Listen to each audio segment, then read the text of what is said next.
इसलिए ये बताइए कि इसमें युवा शक्ति पर बहुत फोकस किया गया है, क्योंकि आप शिक्षा से जुड़े हुए हैं, युवाओं से आपका बहुत ही सीधा संपर्क है, और इसमें प्रधानमंत्री कौशल विकास 4 को लागू किया गया है। स्किल इंडिया के 30 सेक्टर बनाए जाने की बात की गई है। 47 लाख युवाओं को 3 साल तक भत्ता देने की बात की गई है। क्या कहेंगे, क्या युवाओं की जो अपेक्षाएं हैं वो इस बजट से पूरी हो रही है?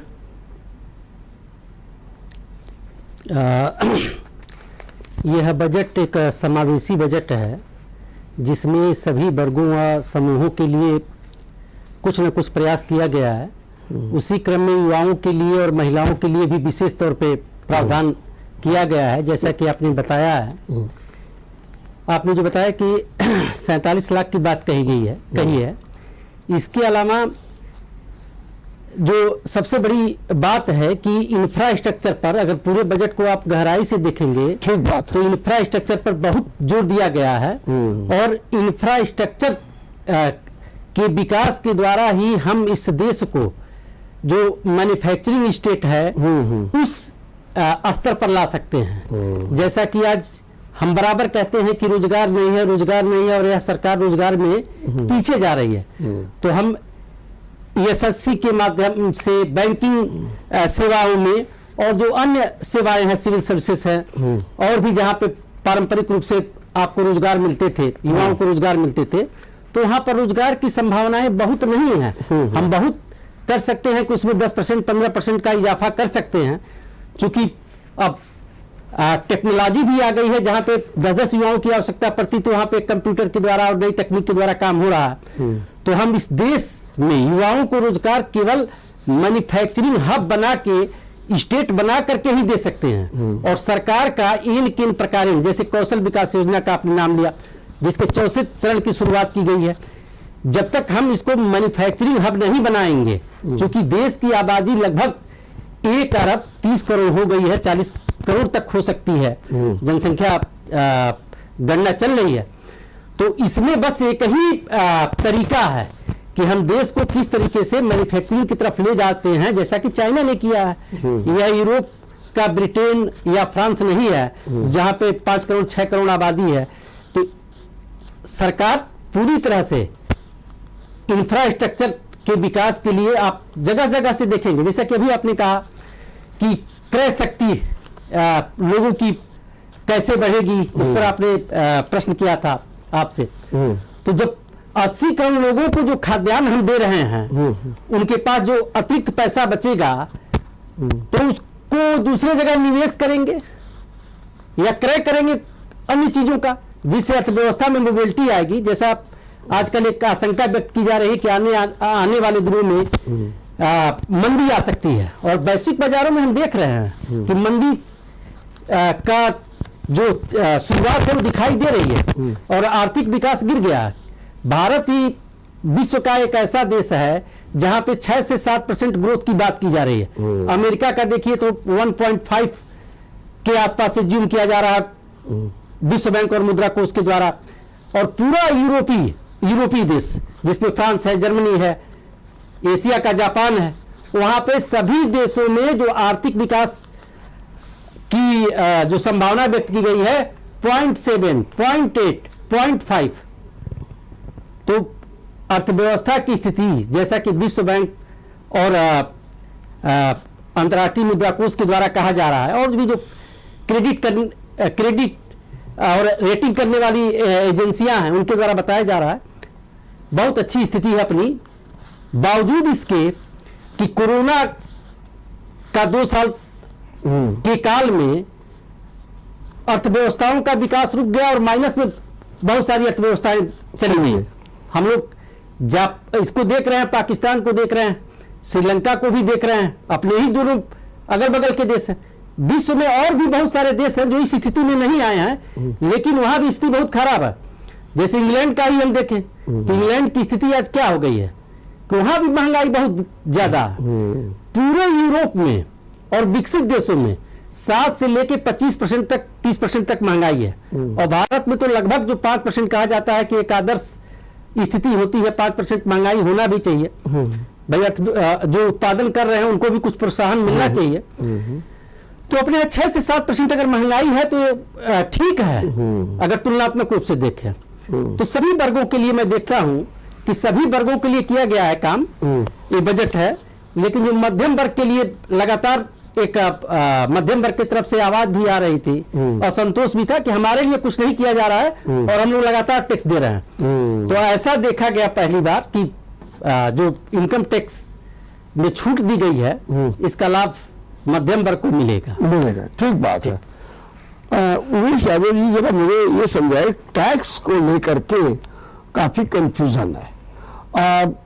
हमारे जो सामान्य लोग हमसे सवाल करने लगे, बोले 7 लाख तक टैक्स में छूट है, तो स्लैब में फिर क्यों बताया जा रहा है कि 0 से लेकर के 3 लाख तक 0 और फिर 3 से 6 तक 5%, फिर क्यों ऐसा किया जा रहा? कुछ लोगों ने ये बताया कि ये जो 7 लाख है, तो अगर आप इसकी छूट चाहते हैं तो पिछली जो भी आप अन्य छूटें हैं, जैसे कि एफडी के द्वारा, इन्वेस्टमेंट के द्वारा आप लेते थे, लोन के द्वारा, वो सब समाप्त हो जाएंगी। तीसरे ने ये बताया कि अगर मान लीजिए आपकी इनकम जो है 10 लाख है और इसमें 7 लाख हट जाएंगे, 3 लाख पे केवल टैक्स पड़ेगा। चौथे ने ये भी बताया कि नहीं, ऐसा नहीं है, 7 लाख तो वो तो हटेंगे ही, लेकिन अगर आपकी 10 लाख है तो स्लैब के अनुसार उसका कलेक्शन होगा, उसके बाद जो है उसको हटाया जाएगा। क्या आपने इस दिशा में जो अध्ययन किया है वो जरा स्पष्ट कर दीजिए कि क्या होगा, क्या इसका?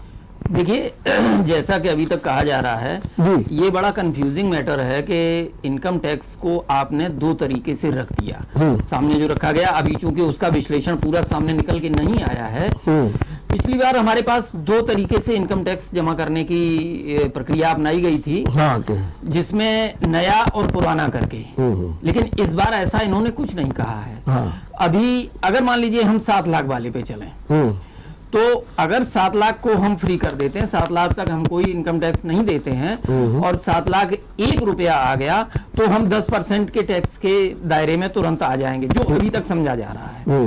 दूसरी चीज, दिखाई जरूर पड़ रहा है कि ये इनकम टैक्स का स्लैब है, अच्छा है, हम भी कहेंगे कि अच्छा है, लेकिन अगर पीछे की छूट सारी समाप्त कर दी गई, जैसे कि एटीसी की छूट देते थे, हमें हेल्थ इंश्योरेंस पे छूट मिलती थी जो कि पूरी इनकम में से हम घटा देते थे, जिसका बहुत बड़ा असर पड़ता, अगर उसको खत्म कर दिया गया तो फिर हमारे पास वहीं के वहीं उसी स्थिति में हम फिर खड़े होंगे। तो तब ये होगा कि हमको घुमा दिया गया है और हम वहीं पर वहीं के खड़े हुए हैं। ये अभी जब तक पूरा विश्लेषण नहीं आ जाता है, स्लैब के टैक्स का क्या इन्होंने दायरा रखा है वो नहीं आ जाता है, तब तक इसके बारे में बहुत स्पष्ट कुछ भी नहीं कहा जा सकता है। दूसरी चीज, हमारे मित्र ने अभी कहा कि 80 करोड़ लोगों को ब्याज दिया जा रहा है। एक अर्थशास्त्री होने के नाते मैं ये कहूंगा कि इन 80 करोड़ लोगों को बिना काम करने वाला बनाया जा रहा है। हमें अगर मुफ्त में कोई चीज मिल जाए तो फिर हम काम करने की तरफ अग्रसर नहीं होते। मेरा मानना यह है कि पैंडेमिक काल में कोई नहीं कार्य कर सकता था, नहीं निकल सकते थे, आपने दिया बहुत अच्छा था, वो एक अच्छी चीज थी। लेकिन अब इन 80 करोड़ लोगों को आगे अनाज देने, मुफ्त में अनाज देने के लिए क्या जरूरत पड़ गई? दूसरी चीज, आपने महिलाओं के लिए एक बहुत अच्छी चीज दी कि आप 2 लाख तक जमा कीजिए, 7.5% का आपको ब्याज मिलेगा, महिलाओं की आर्थिक स्थिति अच्छी होगी। हम जानना चाहेंगे कि जैसे महिलाएं पीपीएफ कोई भी जमा कर सकता है, हम भी कर सकते थे, उसमें भी 7.5% था, और योजनाएं थी, कई बैंक ऐसे थे जो एफडी पे 8.5% तक का ब्याज देते थे। आपने इसको देकर के एक रास्ता तो खोला, उनकी जो अपने पास बचत की इनकम है उसको निकलवाया, 2 साल के लिए ब्लॉक किया। क्या आप इसको इनकम टैक्स फ्री करेंगे? टीडीएस नहीं काटेंगे? तो कहीं ना कहीं बहुत सारी ऐसी चीजें हैं जिनको स्पष्ट करना चाहिए। दूसरी तरफ विकास की बात करते हैं, इंफ्रास्ट्रक्चर की बात करते हैं, बहुत अच्छी बात है, अच्छा लगाया जा रहा है, लेकिन हमको लगता है कि जो हमारी सड़कें, हमारे इंफ्रास्ट्रक्चर में मुख्य रूप से ऊर्जा और सड़कें हैं, उन सड़कों पे जो टोल टैक्स की स्थिति आ रही है, अगर हमारी सरकार उनको बनवा रही है तो इतना ज्यादा टोल टैक्स लिया जा रहा है कि क्या व्यक्ति चल पाएगा उस पे। एक उदाहरण देता हूं, हमारे बहुत नजदीक अकबरपुर है, सिकंदरा है, इधर भोगनीपुर तक चले जाएं, आपको एक तरफ से अगर आप अकबरपुर जाते हैं या बारह जोड़ तक जाते हैं, बारह जोड़ के आगे के टैक्स उसको निकलने के लिए आपको 145 रुपया एक तरफ से देना पड़ेगा, उधर से जब लौटेंगे 85 रुपया देना पड़ेगा। इस तरीके से लगभग 240 रुपए या 265 के आसपास ऐसा पड़ता है, नहीं 165 है, एक तरफ 165 है। अब हम गाड़ी लेकर के वहां जा रहे हैं, अपना डीजल फूंक रहे हैं, ड्राइवर को भी दे रहे हैं, और इस तरीके से हम लगभग 500 साढ़े 600 रुपए में अकबरपुर से लौट रहे हैं। यदि हम बस से चले जाएं तो हम 100 रुपए में वापस आ रहे हैं। कौन सी नीति है ये कि आप हमसे टोल टैक्स लेंगे और इतना ज्यादा लेंगे कि हम सरकार को भी टैक्स दे रहे हैं और इधर टोल टैक्स भी दे रहे हैं। ठीक बात। ये एक जो नीतियां हैं, इन पे कहीं ना कहीं सोचने की जरूरत है। आप इंफ्रास्ट्रक्चर तैयार कर रहे हैं, मैं अभी एक सज्जन को सुन रहा था, उनका कहना यही था कि जिसके पास पैसा है वही चल पाएगा हमारे इंफ्रास्ट्रक्चर पे, पैसा नहीं है तो वो नहीं चल पाएगा। तो नीतियों को कहीं ना कहीं स्पष्ट करना होगा, घुमा करके एक दूसरे के ऊपर रखना अच्छी चीज नहीं। ठीक बात है। हम यहाँ एक छोटा सा ब्रेक लेंगे और ब्रेक के बाद अपनी चर्चा को जारी रखेंगे। ब्रेक के बाद आपका एक बार फिर स्वागत है। इसी बीच हमारे साथ जुड़ गए हैं जाने माने कर सलाहकार संतोष गुप्त जी। संतोष जी, मैं आपका बहुत बहुत स्वागत करता हूं और बड़ी उत्सुकता से हम आपकी प्रतीक्षा भी कर रहे थे, क्योंकि आज के बजट में टैक्स रिबेट और उसके बाद उसको लेकर के इतना कंफ्यूजन, हमारे एक्सपर्ट्स जो भी आज मेहमान हैं वो भी ये कह रहे थे कि हाँ गुप्ता जी की आज आवश्यकता है। तो सबसे पहले मैं आपसे चाहूँगा कि जो टैक्स में 5 की जगह पर 7 लाख कर दिया गया और कहा गया अब 7 लाख तक किसी भी प्रकार का कोई टैक्स नहीं लिया जाएगा, इसको जरा पहले क्लियर कर दिए। इसमें कई कंफ्यूजन है। नंबर 1, हम आपको थोड़ा बता दें कि जब ये चैनल पर चल रहा था कि 7 लाख की छूट, तो उसी के साथ में चल रहा था कि 0.3 से लेकर के 0 जो स्लैब चल रहा था टैक्स का, और 3 से 6 में 5% और उसके बाद 10%। तो लोग कह रहे थे जब 7 लाख तक की छूट है तो ये 3 और 6 और ये सब बताने की क्या आवश्यकता थी भाई। 7 लाख तक छूट आप लिखते कि 7 लाख से लेकर के और 10 लाख तक में इतना टैक्स पड़ेगा। एक तो ये कंफ्यूजन। दूसरा कंफ्यूजन ये हुआ कि लोगों ने ये समझा कि अगर मान लीजिए किसी की इनकम 10 लाख है और 7 लाख उससे घटा दीजिए तो मात्र 3 लाख में ही हमको टैक्स देना पड़ेगा। एक और वर्जन आया, ऐसा नहीं है, अगर 7 लाख से बढ़ गया है तो पूरा जो आपका है उस पर जो है आपका टैक्स बनेगा और उस स्लैब से देखा जाएगा वो होगा। हम केवल ये जानना चाहते हैं कि हाँ, एक और कंफ्यूजन, 4 बातें। एक ये कंफ्यूजन है कि पुराना सिस्टम लगेगा कि नया सिस्टम लगेगा। एक में ये भी आया कि अगर आप 7 लाख करेंगे तो आपको जितनी रिबेट और ये जो होम लोन ये सब बिल्कुल बंद हो जाएगा। हम जरा चाहते हैं कि ये सबसे अहम मुद्दा आज है, इसको जरा आप क्लियर करिए, क्या है वास्तविकता क्या है। रमेश जी देखिए, ऐसा है कि ये जो स्थितियां हैं या जो थोड़ा बहुत भ्रम है लोगों का, उसका मुख्य कारण ये है कि फाइनेंस मिनिस्टर ने अपने बजट स्पीच में हर चीज को बहुत स्पष्ट रूप से विस्तार से नहीं बताया। संकेत दिए हैं उन्होंने, संकेत तो दिए हैं जो वो ठीक थे, लेकिन हर आदमी के लिए, एक आम आदमी के लिए उसको ठीक से समझ पाना मुश्किल काम था। लेकिन उसमें पूरी तरह से ये स्पष्ट प्राविधान है। आपको याद होगा 2020 के बजट में एक नई घटी स्लैब रेट दी थी दी उन्होंने थी। धारा 115 बीएसी के तहत। तो वित्त मंत्री ने उस समय कहा था कि जो लोग चाहें तो ये घटी स्लैब दर थी 15 लाख की आमदनी तक। अब 15 लाख हाँ, में। 15 लाख की आमदनी तक, उसमें हर 2.5 लाख के उसमें ब्रेकअप थे। इतने पे ये देना पड़ेगा, इतने पे देना पड़ेगा। लेकिन उसकी शर्त ये थी कि यदि आप इस नई घटी दर की रेट को अपनाना चाहते हैं तो आपको जो इनकम टैक्स के कानून व नियमों में जो छूटें व कटौतियां मिलती हैं वो नहीं मिलेंगी। तो उससे आपकी करयोग आमदनी कम नहीं होगी। तो जितनी करयोग आमदनी है तो उस घटी स्लैब दर का आप लाभ ले लीजिए बस, सीधा। अब 15 लाख के ऊपर तो वही स्लैब दर आ रहा था जो पहले था और जो नई दर में था, तो उससे कोई फर्क नहीं था। तो इस बार इन्होंने क्या किया, उसमें एक चीज और महत्वपूर्ण है यहाँ बताते चलना कि 5 लाख तक की टैक्स रिबेट थी इनकम तक, धारा 87A के तहत, 87 कैपिटल A के तहत, कि 5 लाख तक जिसकी करयोग आमदनी होगी उसको कोई भी टैक्स जमा नहीं करना है। माने वो करीब करीब रुपया निकलता है 12,500 मोटा मोटा, तो वो नहीं देना है। लेकिन यदि वो 5 लाख से ऊपर की यदि आमदनी बढ़ जाती है तो वो टैक्स रिबेट उन बढ़ी हुई आमदनी के करदाताओं को नहीं मिलेगी। मतलब उसका टैक्स फिर 2.5 लाख से ही कैलकुलेट होना। हाँ, ये था। हाँ। तो अब इसमें एकमात्र संशोधन ये है कि इन्होंने क्या किया है कि ये जो टैक्स रिबेट 87 कैपिटल A की थी उसकी मॉनिटरिंग लिमिट 5 लाख से बढ़ा के 7 लाख कर दी। माने चीजें वही है कि सिर्फ मौद्रिक सीमा बढ़ाई है 5 की 7, माने 7 लाख तक यदि किसी की करयोग आमदनी है तो उसको 1 रुपए भी टैक्स नहीं देना है। और यदि 7 लाख से ऊपर बढ़ जाएगी तो वो टैक्स रिबेट उसकी समाप्त हो जाएगी। और फिर उसको 3 लाख के बाद की आमदनी पर जो टैक्स रेट लागू है उस टैक्स रेट से उसको टैक्स देना पड़ेगा। 3 लाख इसलिए कह रहे हैं कि पिछली बार 2.5 लाख तक बेसिक एग्जम्पशन लिमिट थी, वो इस बार इन्होंने बढ़ा दी है। 3 लाख कर दिया। 3 लाख कर दिए, माने 50,000 की इनकम का इजाफा उसमें हुआ है।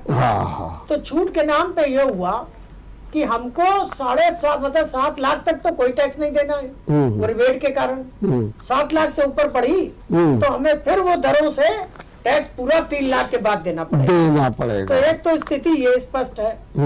उसके साथ साथ इन्होंने क्या किया है कि वो रेट में फर्क कर दिया है कि 0 से 3 लाख तक कोई टैक्स नहीं, 0, 3 से 6 लाख में 5%, और ये वही घटी दर रेट का रिवाइज रेट है। पहले उसमें 6 स्लैब हुआ करते थे, अब कम कर दिए। हाँ, तो 0, 1, 0, 3 लाख तक 0, 3 से 6 लाख तक 5%, 6 लाख से ऊपर और 9 लाख तक जो आमदनी होगी उसमें 10%, और 9 लाख से 12 लाख के बीच जो आमदनी होगी उसमें 15%, और फिर 12 से 15 तक की जो आमदनी होगी उसमें 20%, और 15 लाख के ऊपर फिर वही मैक्सिमम रेट 30% सबको लग जाएगा। जी। तो ये सिस्टम इन्होंने दिया है। दूसरा, अभी यदि बात करते चले तो एक मतलब मोटा मोटा आप देखिए, एग्जम्पशन मिला केवल हर व्यक्ति को, चाहे उसकी आमदनी 7 लाख से नीचे हो चाहे 7 लाख से ऊपर हो, 50,000 का, उस 50,000 की आमदनी का फायदा हर टैक्स पेयर को मिलेगा। ये एक बेसिक एग्जम्पशन लिमिट बढ़ाने से फर्क आया है। दूसरा क्या है कि सैलरीड क्लास पर्सन को उन्होंने स्टैंडर्ड डिडक्शन अभी 50,000 तक मिलता था, अब उस स्टैंडर्ड डिडक्शन को उन्होंने बढ़ा के कहा 52,500 दे देंगे। लेकिन 15.5 लाख तक की आमदनी पे यदि उससे ऊपर बढ़ेगा तो वो 2,500 वाला भी चला जाएगा। तो मैं ये इस तरह का जो टैक्सेशन है वो थोड़ा बड़ा सिंप्लीफाइड नहीं है। नंबर एक, ऐसा क्या जरूरत पड़ी? आम आदमी ये उम्मीद कर रहा था कि आप हमारी बेसिक एग्जम्पशन लिमिट को 5 लाख तक बढ़ा देंगे बिना किसी शर्त के। तो हम ये उम्मीद कर रहे थे कि एक आम और मध्यम वर्गीय करदाता को 5 लाख की बेसिक एग्जम्पशन लिमिट का फायदा मिलेगा, और उसके बाद आप 87A में जो रिबेट देनी है 7 लाख तक देते रहते, बढ़ जाए तो लेते रहते, तो 5 के ऊपर से हमें टैक्स लेते। तो वो आज की बढ़ी हुई महंगाई, मूल्य सूचकांक और जो क्रय क्षमता लोगों की घट रही है महंगाई के कारण, इन्फ्लेशन जो बहुत कारणों के साथ आ रहा है इस देश में, उस कारण का हम लोग बहुत विस्तार तो अभी नहीं करेंगे यहाँ, लेकिन आ रहा है, तो उससे कम से कम वो राहत महसूस करता, नौकरी पेशा व्यक्ति राहत महसूस करता, कारोबारी वो राहत महसूस करता, जो प्रोफेशनल पर्सन्स हैं वो पेशेवर लोग राहत महसूस करते, लेकिन ऐसी कोई राहत विशेष नहीं मिली। लेकिन ये जरूर मिला कि हाँ हम तुम्हारा कुछ ख्याल रखते हैं, जैसे कहा जाता है ना, अरे अरे तुम क्यों परेशान हो, अरे तुम तो अपने ही हो यार, तो तुम कहा चलो चलो तुम थोड़ा बहुत लो बाकी देखा जाएगा क्या। हाँ, तो ये चीज जो है मैं भी आपको मौका दे रहा हूँ। और एक सरचार्ज है, सरचार्ज जो हायर इनकम ग्रुप वालों के ऊपर लगता है, तो उसकी मैक्सिमम रेट 37% की थी। अलग अलग स्लैब था कि इतने करोड़ तक ये, इसके बाद ये, तो जो जनरल रेट है उससे इनकम टैक्स लगा और सरचार्ज उससे लगता था, तो वो सरचार्ज की रेट मैक्सिमम 37% थी, तो उसको उन्होंने हायर इनकम ग्रुप वालों को चलो तुम भी ना रहो, तुम भी आइसक्रीम खा लो, तो 37 से 25%, लेकिन वो हायर वो किया हायर इनकम ग्रुप वालों, आम आदमी से तो उससे मतलब आपको जरा ये बताएं कि इसको लेकर काफी चर्चा हो गई है, इसको आप पूरे जो टैक्स की छूट मिली है इसको आप किस रूप में देख रहे हैं? क्या वास्तव में मध्यम वर्ग को एक बहुत बड़ी राहत मिल गई है? देखिए ऐसा है कि इसमें जब हम लोग राहत की बात करते हैं तो हमें दो बातें हमारे जहन में आती हैं जो विचार करनी पड़ती है जी।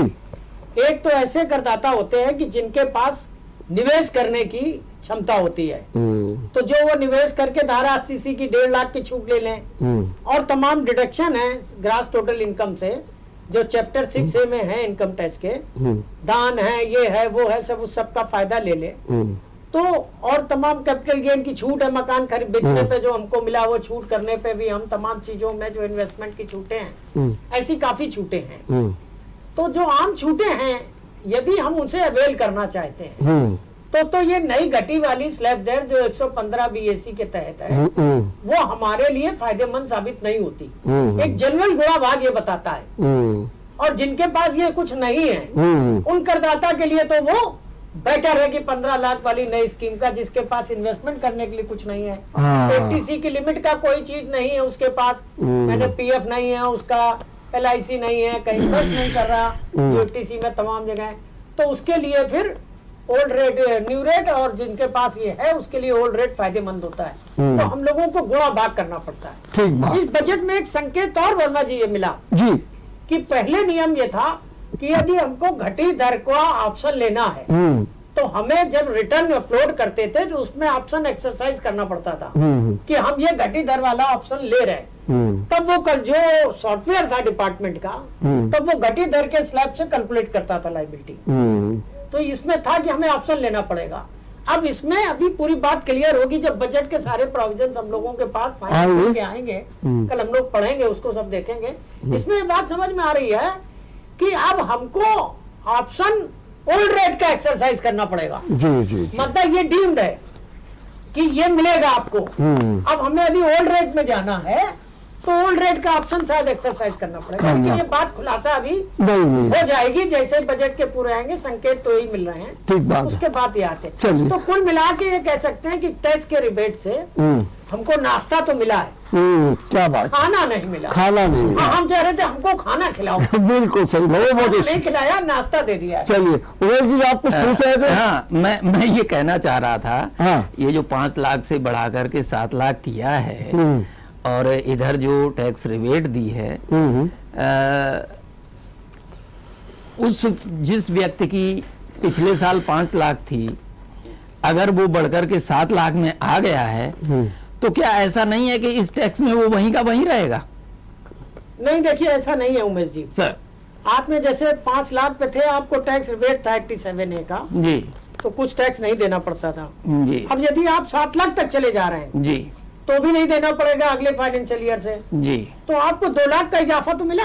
हाँ। यदि हम वर्तमान कानून का अध्ययन करें तो ये पाते हैं कि 2 लाख, भाई 5 लाख तक हम कोई नहीं दे रहे थे, अब हम 7 लाख तक कोई नहीं देंगे, तो वो 2 लाख की इनकम का तो फायदा मिला। हमारे पास कोई इन्वेस्टमेंट नहीं है, कुछ भी नहीं है, हम कुछ भी नहीं कर रहे हैं तो भी 7 लाख तक, 7 लाख को आप 12 महीने से गुणा भाग कर दो तो करीब करीब 60,000 रुपए महीने की आमदनी वाला व्यक्ति हाँ हाँ अब बाहर हो गया है। बाहर हो गया, बिल्कुल वो कुछ भी ना करे, कोई इन्वेस्टमेंट ना करे तो भी बाहर हो गया है। ठीक बात। वो तो यदि उससे बढ़ेगा तब स्थितियां बदलेंगी। लेकिन एक प्रश्न फिर भी उठता है कि जैसा पिछले बार भी इस तरीके से इसको हम लोग कैलकुलेट करते थे कि अगर हमारा 1 रुपया बढ़ जाता है तो उस 1 रुपए के बढ़ने से हम तुरंत ही 10% के स्लैब में आ जाते हैं। हाँ, वो अभी भी आज वो उस कानून में कोई परिवर्तन वो अभी भी नहीं। आप 7 लाख से बढ़ेंगे तो सारी छूटें खत्म हो जाएंगी। मैं वही कहना चाह रहा था कि अगर की लायबिलिटी 3 लाख से जाएगी।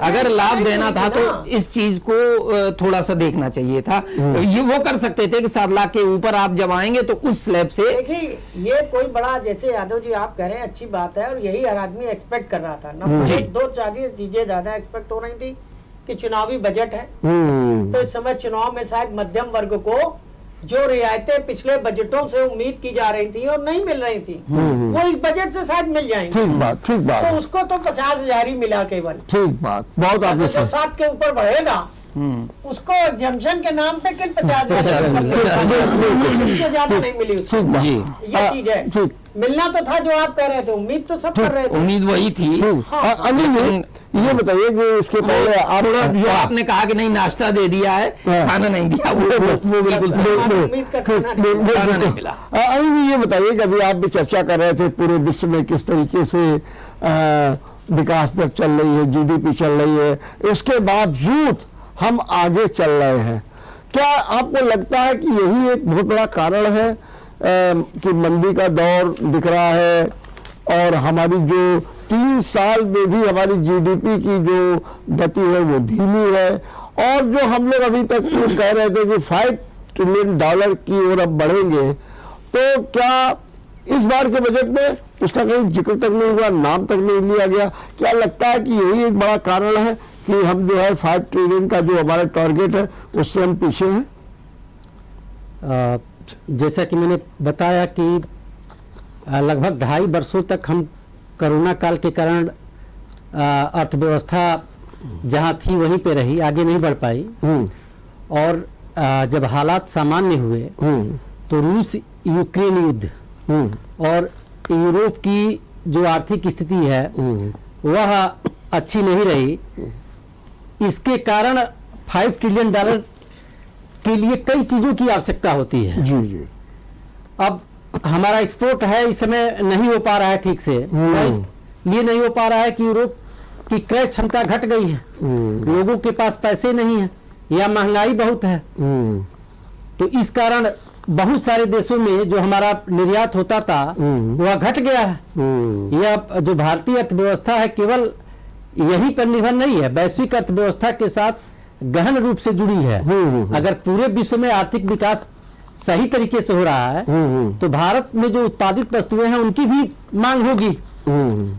तो इसलिए जिक्र नहीं है, हालांकि जो ग्रोथ रेट हमारा है, जैसा कि सरकार सोच रही थी कि 8-9% अगर हम ग्रोथ करते रहे हर साल तो हम $5 ट्रिलियन अर्थव्यवस्था को प्राप्त कर लेंगे कुछ वर्षों में। लेकिन अगर 6 से 7% है तो थोड़ा समय और लगेगा, नहीं जल्दी तो 2027-28 तक तो $5 ट्रिलियन की अर्थव्यवस्था भारत अगर इसी ग्रोथ रेट से चले तब भी बन जाएंगे हम।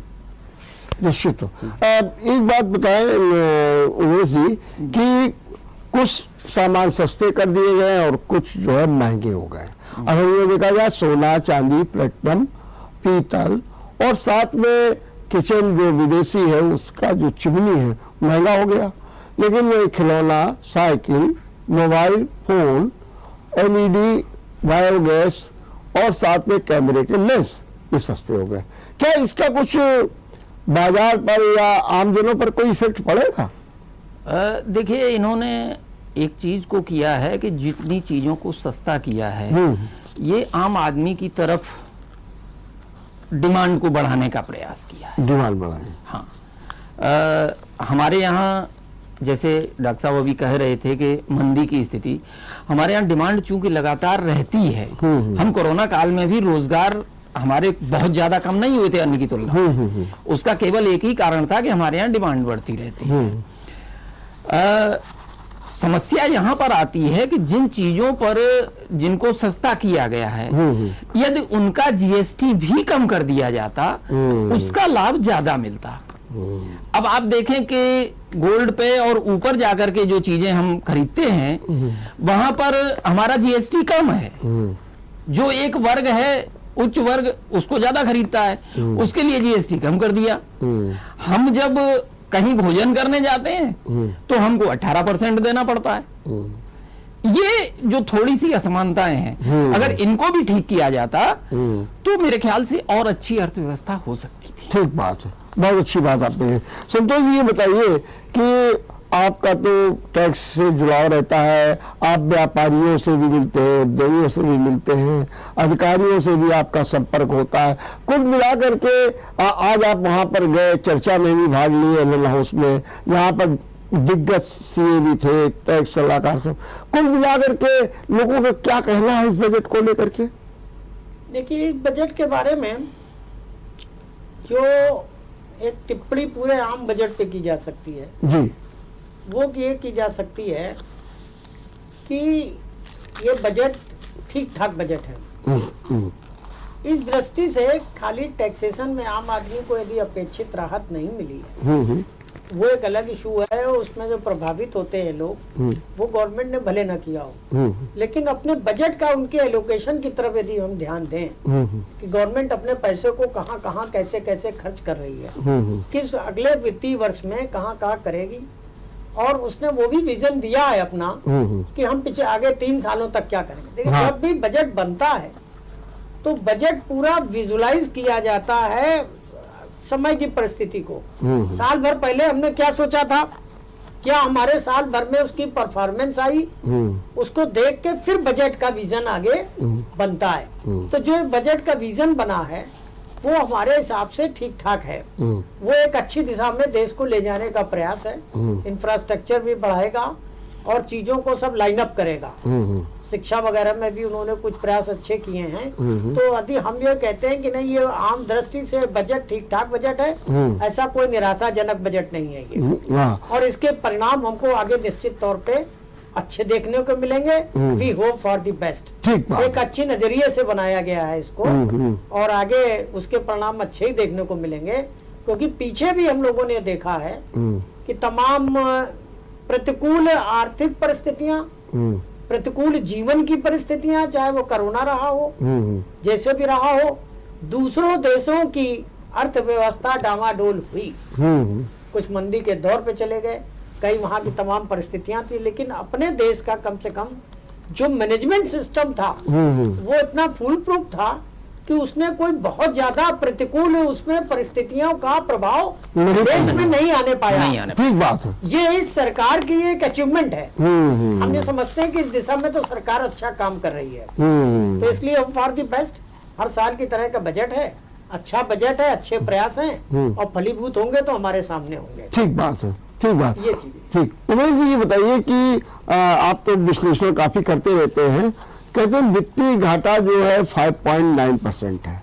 लोग बार बार ये भी हमसे कहते हैं कि इनकम बढ़ाने के कोई साधन नहीं अपनाए गए हैं, और अगर नहीं साधन बढ़ाए गए हैं तो आने वाले वर्षों में बड़ी परेशानियां खड़ी हो जाएंगी, घाटा और बढ़ेगा। क्या कहना है आपका इस बारे में? देखिए, अगर हम लोग जो हमारे ऊपर कर्ज है उसकी तरफ जाएं, तो कर्ज लगातार हमारे ऊपर बढ़ता चला जा रहा है। जो देश के ऊपर कर्ज है वो लगातार बढ़ता जा रहा है। परिस्थितियां अगर नहीं संभाली गई और उस कर्ज को नहीं कम किया गया तो स्थितियां बहुत अच्छी नहीं रहेंगी। उस तरफ ध्यान देना ज्यादा जरूरी है। डेफिसिट जो है स्वाभाविक है, उसको रखा जाता है, बजट की अपनी एक प्रक्रिया है। अगर डेफिसिट नहीं हम रखेंगे तो हम भविष्य के लिए उन उपायों को नहीं करेंगे जिनसे हम उस डेफिसिट को कम कर सकें। तो बजट तो डेफिसिट का हमेशा रखा जाता है। अब ये देखना है कि जो डेफिसिट है उस पर सरकार की पकड़ कितनी रहती है। अगर उस पर पकड़ अच्छी रही और हमने पर कैपिटा इनकम बढ़ाने का प्रयास किया, उत्पादन का प्रयास किया, एग्रीकल्चर के क्षेत्र में औद्योगिक क्षेत्र में अगर ये उत्पादन बढ़ता है और हमारा जो डेफिसिट है वो कम होता है तो ये बहुत अच्छा रहेगा। एक प्रयास सरकार को करना होगा। अगर इसमें कहीं चूक होती है तो फिर अर्थव्यवस्था की स्थिति बहुत अच्छी नहीं रहती है। ये एक सैद्धांतिक है। मैं अभी कुछ कह रहे हैं? हाँ, कह रहे हैं कि अगर अर्थव्यवस्था का विकास होता है और जैसा कि हम कह रहे थे कि 5 ट्रिलियन डॉलर की अर्थव्यवस्था हो जाएगी, तो अगर अर्थव्यवस्था आगे बढ़ती है तो जो हमारा ब्याज है, ब्याज अदायगी है, आज 17% के लगभग है, यह कम होकर 10-11 पे आ जाएगा। ठीक बात। तो अर्थव्यवस्था की ग्रोथ पे हमको ध्यान देना है। और दूसरी बात यह है कि इंफ्रास्ट्रक्चर को कितना हम डेवलप कर लेते हैं, जिस पर कि पूरे बजट में दिखता है हर जगह को। 10 लाख करोड़ है और पिछले बार से 33% बढ़ा दिया गया। जी जी, निश्चित रूप से जी। एक सवाल पिछले कई वर्षों से दिमाग में आता है। हाँ जी। कि हमारी जो महंगाई बढ़ती है ज्यादातर यातायात से, प्रोडक्शन हमारा है, अगर वहां पर भी प्रोडक्शन पे भी महंगाई कहीं से आती है तो पीछे के जो हमारे तत्व पर जो यातायात पे खास तौर से कहेंगे पेट्रोलियम प्रोडक्ट्स, डीजल, बिजली, पेट्रोल, गैस, सरकार इनको जीएसटी के दायरे में नहीं लाती। नहीं, ठीक बात है। ये होना चाहिए, ये होना चाहिए, ये आपकी बहुत सही। महंगाई को कम करने का एक ये सबसे अच्छा तरीका है कि अगर इसको जीएसटी के दायरे में ले आए। ठीक बात। आप हर चीज को जीएसटी के दायरे में ला रहे हैं, अगर मैक्सिमम जीएसटी भी लगाएंगे तभी आम आदमी को, किसान को एक राहत मिलेगी जाकर के महंगाई से, और उसकी क्रय शक्ति बढ़ेगी। सब्सिडी के मामले में हमारी सब्सिडी को पूरी तरीके से खत्म कर दिया गया। इस सरकार ने जो सब्सिडी थी उनको ज्यादा से ज्यादा खत्म, अच्छी चीज है, खत्म किया जाए। लेकिन एक चीज और देखनी होगी कि एक परिवार जो एक सिलेंडर को 450 में लेता था और उसको सब्सिडी दी जाती थी लगभग 600-650 के आसपास, वो उसकी क्रय शक्ति कम हो गई। और वो अगर क्रय शक्ति कम हुई है तो कहीं ना कहीं उस व्यक्ति की डिमांड कम हुई है। ठीक बात। तो इसको दूसरे तरीके से भी आप देख सकते हैं। मेरी बात पूरी हो जानी है, मेरी बात पूरी हो जानी है। मैं कहीं विरोध नहीं कर रहा हूँ, नहीं ठीक है। मैं एक जो बात कह रहा हूँ वो सुन लीजिए। क्रय शक्ति कम हुई, कहीं ना कहीं उस वस्तु का जो उतने में वो खरीदता था उसके प्रोडक्शन पे असर पड़ा। भाई डिमांड कम हो गई तो सप्लाई पे असर तो पड़ना ही पड़ना है। तो ये एक तरीका था कि उसको अगर रख करके उस सब्सिडी को कुछ कम करना चाहिए था। लगातार उस सब्सिडी को खत्म करते चले गए और उस पोजीशन पे लाकर कर दिया कि उस व्यक्ति की, एक जो प्रतिदिन कमाने खाने वाला व्यक्ति है, उसकी क्रय शक्ति कम हुई। इसी तरीके से आप सब्सिडी पेट्रोलियम प्रोडक्ट्स पर हटा रहे हैं, तो कहीं ना कहीं हम अगर सब्सिडी को खत्म कर रहे हैं, किसान की खाद पे खत्म किया, तो कहीं ना कहीं एक जो डिमांड थी उसकी, उस पर असर पड़ा, जाकर के व्यक्ति की क्रय शक्ति पर असर पड़ा और महंगाई बढ़ी है। ठीक बात। हाँ, आप बताइए। अभी आप जो 80 करोड़ लोगों को खाद्यान्न सुरक्षा दी गई है, उस पर आप कमेंट कर रहे थे। जब मैंने कहा कि दिया गया है तो डिमांड बढ़ेगी उनकी, वो बाजार में मोबिलिटी आएगी, जो उनके पास अतिरिक्त पैसा है उसको वो लोग यूज करेंगे कुछ न कुछ खरीदने के लिए।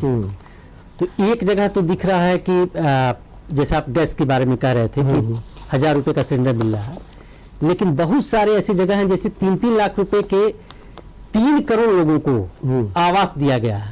और इस साल भी 80,000 करोड़ रुपए आवास के लिए रखा गया है। और उसमें शायद 66% बढ़ाया गया। किसान सम्मान निधि को बरकरार रखा गया है। एमएसपी में 2 और फसलों को शामिल किया गया है। फसल नष्ट होने पे जो बीमा की राशि दी जाती थी वह उसको बनाए रखा गया है। तो इस तरह से बहुत सारी चीजें हैं। ये तो एक छोटा सा है कि भाई सिलेंडर जो पहले 500-600 रुपए में मिलता था और जिसके लिए बहुत लंबी लाइनें हम लोग लगाते थे और बहुत सारा सिफारिश करते थे, तब जाकर एक गैस सिलेंडर मिलता था।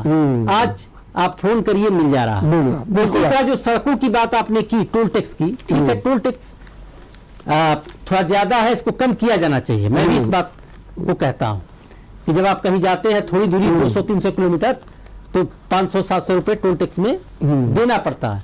लेकिन ओवरऑल अगर आप देखेंगे कि सड़कें इतनी अच्छी हो गई हैं, पहले हम लोग 10-15 किलोमीटर का एवरेज देती थी गाड़ियां, आज जो है गाड़ियां 20 का, जो आपके पास मध्यम दर्जे की गाड़ी है वो अच्छा एवरेज दे रही है। तो लागत कुल उतनी ही लग रही है, ज्यादा नहीं लग रहा। आपको दिख रहा है कि टोल पे लग रहा है, और समय भी बचा है और उत्पादकता भी बढ़ी है हर चीज की। ठीक बात। और जब आप सुविधाएं लेंगे अच्छी तो थोड़ा पे तो करना ही पड़ेगा। संतोष जी, 3 पॉइंट्स हैं। एक तो आप भी ये महसूस करते हैं कि महंगाई को रोकने के लिए कोई प्रोविजन नहीं किया गया, नंबर 1। नंबर 2, एक महिला सम्मान योजना शुरू की गई है कि 2 साल के लिए आप 2 लाख रुपया दे दीजिए, 7.5% आपको ब्याज मिलेगा। नंबर 3, बुजुर्गों के लिए कहा गया है कि उनकी जो बचत सीमा है वो 4.5 लाख से बढ़ा करके 9 लाख कर दी गई है। ये 3 पॉइंट्स पर आप क्या कहेंगे? इसमें देखिए, जैसे पहली बात आपने क्या कही बताइए जरा। महंगाई को रोकने के लिए कोई प्रोविजन नहीं किया गया, जैसा महंगाई, जैसे एक एक करके हम लोग इस पे चर्चा कर लेंगे। महंगाई एक सतत प्रक्रिया है और किसी को भी नहीं अच्छी लगती, हमको भी नहीं अच्छी लगती। हम जैसे अपने को मध्यम वर्गीय कहते हैं, जो गरीब लोग हैं उनको भी नहीं अच्छी लगती, और यदि कहे तो उच्च आय वर्ग वालों को भी नहीं अच्छी लगती। तो उसकी वजह क्या है कि देखिए, जब कभी भी कोई भी चीजें अर्थव्यवस्था पर, हम बहुत बड़े अर्थशास्त्री तो आप लोगों की तरह है नहीं, थोड़ा बहुत समझते हैं उसको, ज्यादा हमें कोई उसमें विशेषज्ञता नहीं हासिल है, लेकिन जो मूलभूत सिद्धांत है उस पर यदि हम लोग गौर करें तो ये पाते हैं कि महंगाई तो निश्चित तौर पर सबकी बढ़ेगी।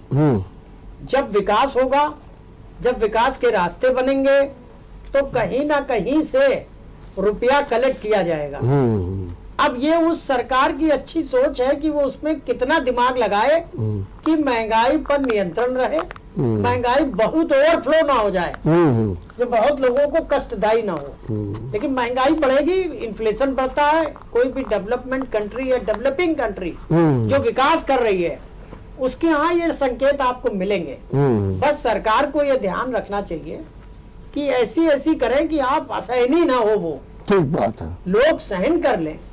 ऐसा उनका एलोकेशन एक्सपेंडिचर का या कलेक्शन का जो टैक्स का सिस्टम है, जैसे अभी अपने उमेश जी ने एक बात बताई कि भाई आप उसको जीएसटी में ले आइए पेट्रोलियम प्रोडक्ट को, और ये बहुत दिनों से डिमांड चल रही। आप यदि उसको लाते हैं तो कलेक्शन के बाद आपका टैक्स इंपैक्ट लोगों के ऊपर कम हो जाता है, क्योंकि वैल्यू एडिशन सिस्टम में जीएसटी में उस पे जो परचेज पे टैक्स दिया जाता है बिक्री पे माइनस हो जाता है, तो उसका टैक्स इंपैक्ट कम होगा तो लोगों को कम पैसे देने पड़ेंगे। ठीक बात है।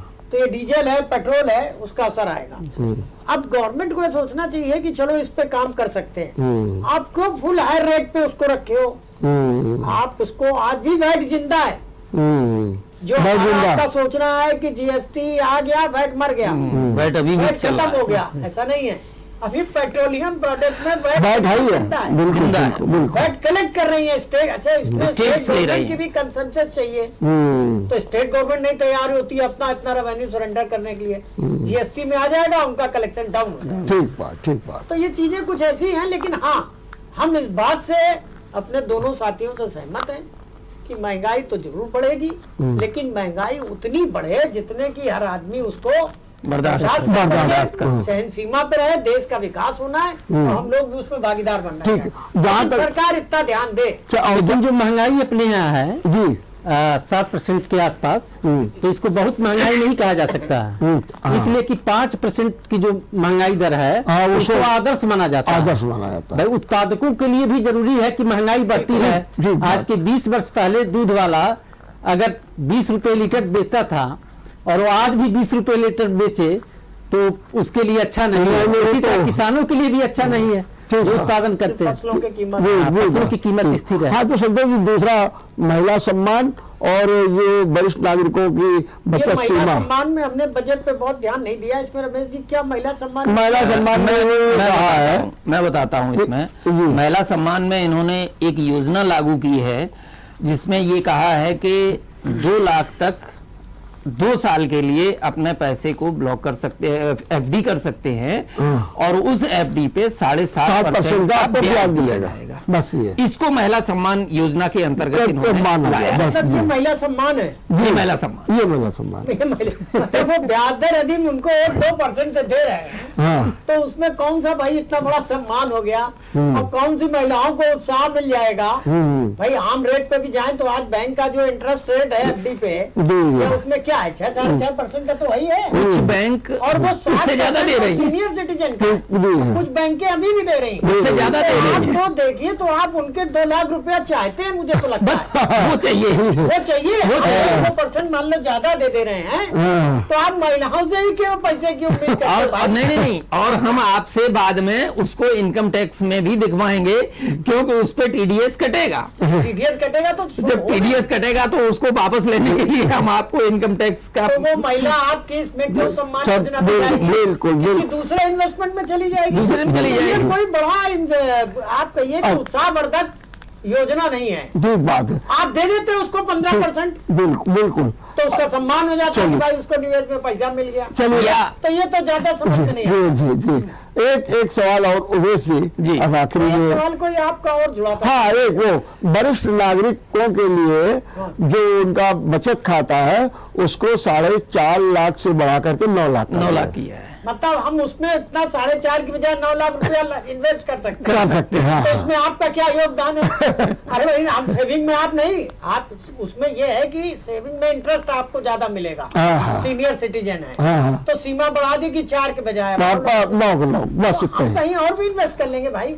आप या- वरिष्ठ नागरिकों को इतना क्यों हल्के में ले रहे हो? या हम न- जरा चीज उनको बता रहे हो कि उनको हमने जो है झुंझुना दे दिया। या अगर हम न इन्वेस्ट करें ये कोई बहुत अच्छी योजना है। या मैं इसमें एक जगह पे और जाता हूँ कि एक वरिष्ठ नागरिक जो होता है उसकी जो जरूरतें होती हैं वो एक सीमा के बाद सीमित हो जाती हैं।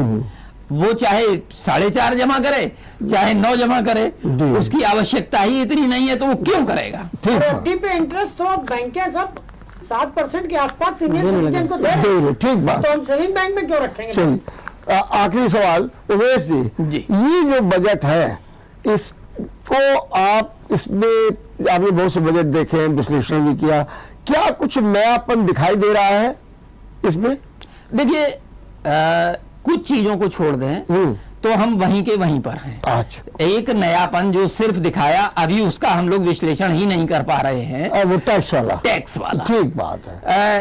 पीछे का हमारे साथी ने जो मैं बार बार मेरी निगाह उसी पर जाती है कि 80 करोड़ लोगों को आप दे रहे हैं, अगर उनको हम उन 80 करोड़ लोगों को अनाज न दे करके कहीं रोजगार की व्यवस्था करते, अन्न के बदले काम के बदले अनाज देते, या मनरेगा जिसको धीरे धीरे खत्म किया जा रहा है वो एक अच्छी योजना थी। ठीक बात है। जब इनको मिलने लगा खाना तो उन्होंने मनरेगा पे जाना बंद कर दिया है। बिल्कुल बिल्कुल सही बात। वो क्रय शक्ति बढ़ी नहीं है। अगर हम व्यवहारिक दृष्टिकोण से, देखिए आंकड़ों के दृष्टिकोण से वो बहुत अच्छी चीज है, व्यवहारिक दृष्टिकोण में जब हम आते हैं तो वो चीज अच्छी नहीं है। बिल्कुल सही बात। कहीं ना कहीं हम आप उसको काम न करने वाला व्यक्ति बना। अनिल जी, मेरा आप ओवरऑल जो कहेंगे, मैं उसी पे आ रहा हूं जो आप सुनना चाह रहे हैं। जी। ओवरऑल अगर हम ये कहेंगे तो इस बजट को अगर टैक्स की छूट देनी थी तो पिछले 7 सालों में भी देनी चाहिए। जी बिल्कुल ठीक बात। चूंकि ग्राफ गिरता हुआ नजर आया, अडानी जैसे व्यक्ति तीसरे नंबर से 11वें नंबर पर आ गए 3 से 4 दिन में। 4 दिन में। हाँ। कहीं ना कहीं ये लग रहा है कि अगली सरकार हमारी किस तरीके की होगी। उस सबको उस जो खतरा है उस खतरे को भांपते हुए इस बजट को बनाया गया है। ठीक बात, बहुत अच्छी बात आपने। अनिल जी, आप किस रूप में देख रहे हैं, क्योंकि 7 प्राथमिकताएं तय की गई, उनमें जैसे हरित विकास को महत्व दिया गया, युवा शक्ति को महत्व दिया गया, क्षमता विस्तार को महत्व दिया गया, बुनियादी ढांचे में निवेश को महत्व दिया गया, वंचितों को वरीयता देने की बात की गई है। आप इस बजट को, ये जो 7 प्राथमिकता है जिसमें समावेशी भी नंबर 1 पर है, आप इस बजट को किस रूप में देखते हैं और क्या लगता है कि ये बजट अब आने वाले समय में विकास की रफ्तार को और तेज करेगा और जिसकी कल्पना समृद्धि, सामर्थ्य और संपन्नता की गई है, उस दिशा में हमारा ठोस कदम बढ़ेगा? बिल्कुल, बजट को देखने से स्पष्ट है कि यह एक समावेशी, सर्वस्पर्शी जी बजट है। सभी के हितों की चिंता की गई है। कोई ऐसा वर्ग या समूह नहीं है जहां पर ध्यान न दिया गया है, बहुत गहराई से ध्यान दिया गया है। और जो अपना लक्ष्य होना चाहिए कि जैसे चाइना का है कि वहाँ पे बेरोजगारी दर बहुत कम है, 2% के आसपास है, और अपने यहाँ 5-6% के आसपास बेरोजगारी दर है। तो इसको इतनी बड़ी संख्या है, 6% का मतलब 10 करोड़ के आसपास युवा आज बेरोजगार हैं। तो उनको कैसे काम दिया जाए, उस पर इसमें बहुत ज्यादा फोकस किया गया है। और अगर अपनी बेरोजगारी दूर हो जाए तो गरीबी भी दूर हो जाएगी। बहुत अच्छी बात कही। संतोष जी, क्या आपको लगता है कि व्यापार जगत और उद्योग जगत जो काफी परेशानी हालत में चल रहा है, जिसकी चर्चा कई बार की गई है, क्या उसको भी बहुत बड़ी राहत मिलने जा रही है इस बजट से, या वो अभी अपनी जगह पे खड़ा है? वो तो रमेश जी देखिए, जो कारोबार है, ट्रेड और इंडस्ट्री, जो मतलब व्यापार कर रहे हैं खरीद बिक्री का, या जो हमारी मैन्युफैक्चरिंग यूनिट्स हैं, तो ऐसा कुछ हमें इस बजट में नहीं दिखाई दिया जो इनके लिए कोई इंसेंटिव होता। हाँ, मतलब कुछ विशेष खास नहीं है। हाँ, खाली एमएसएमई में कर रहे हैं कि 1% ब्याज तो देखिए शुरू से किया जा रहा है, एमएसएमई को प्रमोट किया जा रहा है, और एक अच्छी बात है, उसे करनी भी चाहिए। लेकिन जब तक सही मायने में एमएसएमई को ऐसी स्थितियां न पैदा की जाएं कि उनको मिले माहौल मिले, ठीक बात जो नहीं मिल पाता है, तो ऐसा कुछ नया ऐसा हमें नहीं दिखाई देता कि जो व्यापार और उद्योग जगत को प्रोत्साहित करे। ठीक बात। ये अपनी सामान्य प्रक्रिया के तहत जो वो अपनी डेवलपमेंट के तहत अपना कारोबार करेंगे, बस वही कर पाएंगे। कोई विशेष ये हो कि कोई इंसेंटिव मिल गया हो जिससे बूस्ट हो जाए, जी, बहुत अच्छी बात। बूस्ट होने की स्थिति नहीं है। वो अपने कलेबर पर, ठीक बात है, अपनी प्रतिभा पर कारोबारी जिस तरह कारोबार कर रहे हैं वो आगे करते रहेंगे। हाँ, सरकार ने ये जरूर किया कि रोड़ा नहीं अटकाया, ठीक बात है, वो रोड़ा नहीं अटकाए। कर की जो व्यवस्था है वो कहीं परेशान करती है, वो नहीं किया। वो ऐसा मतलब वो सब चीजें स्थिति सामान्य चल रही हैं आगे की, तो ऐसा कुछ इंसेंटिव भी नहीं है और रोड़े भी नहीं है। ठीक, बहुत बहुत धन्यवाद। अपनी स्थिति पकड़ता रहेगा। एक बात मैं इसमें कहना चाहूंगा, अगर सरकार इस प्रक्रिया का सरलीकरण कर दे तो बहुत लाभ मिलेगा। ठीक बात। अगर 1 मिनट का वक्त हो तो मैं कुछ कहना चाहूंगा। मतलब बिल्कुल, काफी समय से मैं एक कार्य को कर रहा था, एक मछली पालन उद्योग की। मैं सोच रहा था, पिछले साल से लगातार मैं उसमें लगा हुआ हूं और प्रक्रिया इतनी जटिल है कि उस काम को मैं नहीं कर पा रहा हूं। ठीक बात है। बहुत छोटी छोटी चीजें ऐसी जगह पे आकर के चली जाती हैं कि फाइल गई और वापस आ गई, आप ये करके दीजिए। तो सरकार को ये चाहिए कि जहां उद्योगों को वो बढ़ावा देना चाह रहे हैं तो उद्योग लगाने की प्रक्रिया का भी सरलीकरण। इस बजट में इस बात को रेखांकित किया गया है कि जो प्रक्रिया है और जहाँ पे बाधाएं हैं उसका सरलीकरण किया जाए। जैसे निर्मला सीतारमण ने पैन कार्ड और ये आधार कार्ड, इन सब की प्रक्रिया को बहुत ही सरल किया, आसान बना। बिल्कुल, आपने बिल्कुल सही कहा। चलिए, बहुत बहुत धन्यवाद संतोष जी आपको, उमेश जी आपको और अनिल जी आपको। आप लोगों ने बहुत अच्छे ढंग से विश्लेषण किया और बड़ा व्यवहारिक विश्लेषण रहा। निश्चित रूप से बजट है, नयापन है और इसमें कुछ कर गुजरने की भी तत्परता है। निश्चित रूप से इससे राहत मिलेगी। हाँ, बहुत सी बातें हैं जिनका भी विश्लेषण होना बाकी है, और जब वो विश्लेषण आएगा तो निश्चित रूप से एक जो विकास के लिए बार बार बात की जा रही है उसकी दिशा में भी और उसकी स्फूर्ति में, उसके आयाम में नयापन आएगा। देखते रहिए विचार मंथन। नमस्कार। अगर आपको हमारा वीडियो पसंद आया हो तो हमें लाइक करें, सब्सक्राइब करें और ज्यादा से ज्यादा शेयर करें और हाँ, बेल आइकॉन दबाना ना भूलें ताकि हर खबर का अपडेट आप तक पहुंचे तुरंत। आप हमें इंस्टा, ट्विटर और फेसबुक पर भी फॉलो कर सकते हैं। हमारी आईडी है @JMT News Flash।